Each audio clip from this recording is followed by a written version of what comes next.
Hello, kines323 class. My name is NickWalter, and this is my final report on gender in sport. For this video, I'll be discussing two sports games, their differences in three categories, and one concept given to us during the class for each category. The sports games were an WNBA game between the Indiana Fever and New York Liberty on May 25, 2019, and the second game was an NBA game between the Golden State Warriors and the Toronto Raptors on May 30th, 2019. The three categories I looked at were the availability of coverage in each game, the commentary and advertising during the games, and finally I gathered reactions from people who watched both games during and after.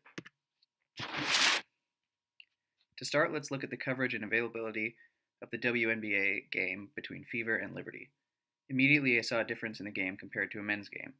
I'm an avid watcher of the NBA, and what stood out while trying to watch the women's game was the lack of availability. At first, I went to ESPN's website, where a small subcategory I found had the WNBA section. There, I was informed that I would need to buy a service called League Pass in order to watch the game. Not wanting to pay $17 to watch this one game, I went to the site Reddit. I watch a lot of men's games here and searched for a live streaming of the women's game and could not find any. I ended up waiting a few days until I could find a full replay of the game on YouTube, sent the link to the people I gathered for the study, and we all watched.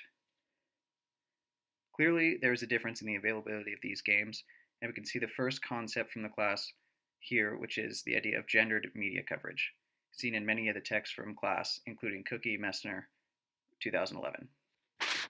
There's a very clear distinction between men's and women's televised sporting events, and these two games showcase that difference.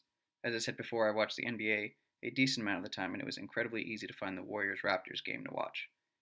As seen in Cooky, Messner, and Musto, around 2% of coverage and stories are about women's sports. Clearly, there is a divide between men and women's coverage of these games.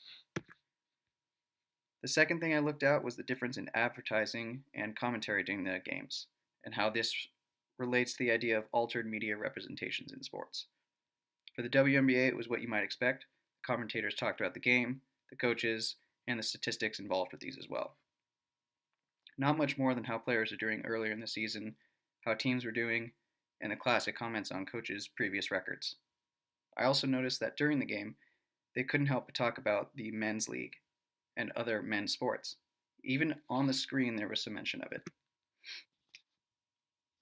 Here we see during a commercial break, they are naming the list of the All-NBA team, a hypothetical team made of the players voted to be the best this year. And even during play, there was a ribbon at the bottom talking about men's sports topics. And finally, during the game, they spent screen time showing and talking about an upcoming men's baseball series with the Yankees, causing quite a distraction for the viewers.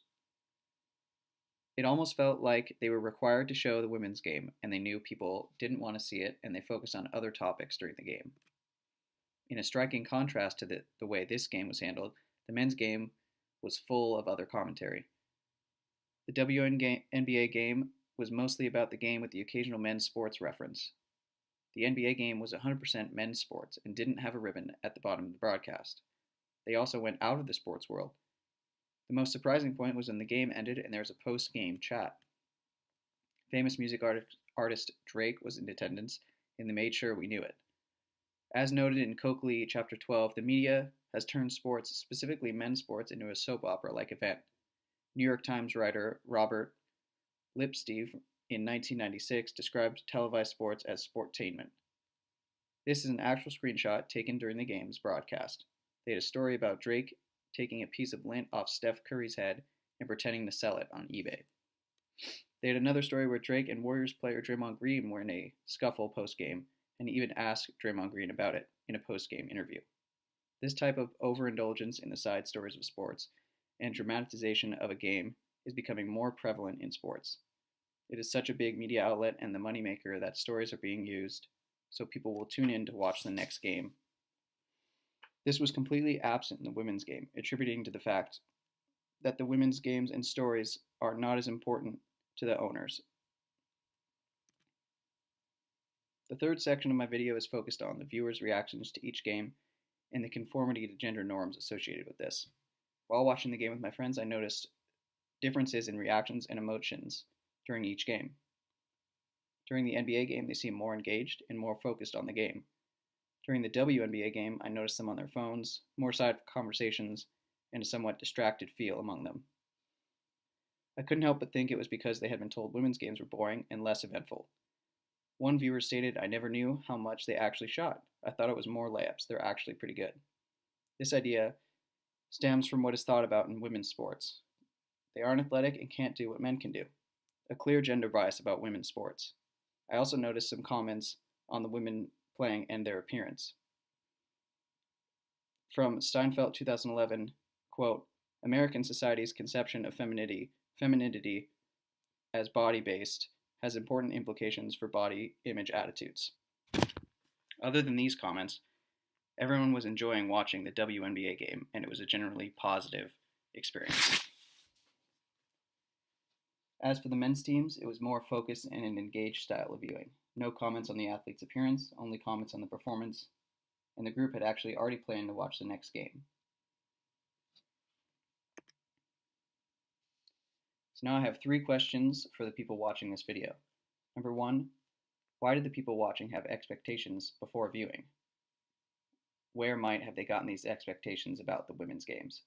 Second, do you think fans watching a WNBA game want to see these comments about other sports during the game? And the third question, do you prefer games with no extra attention on topics other than the sporting event?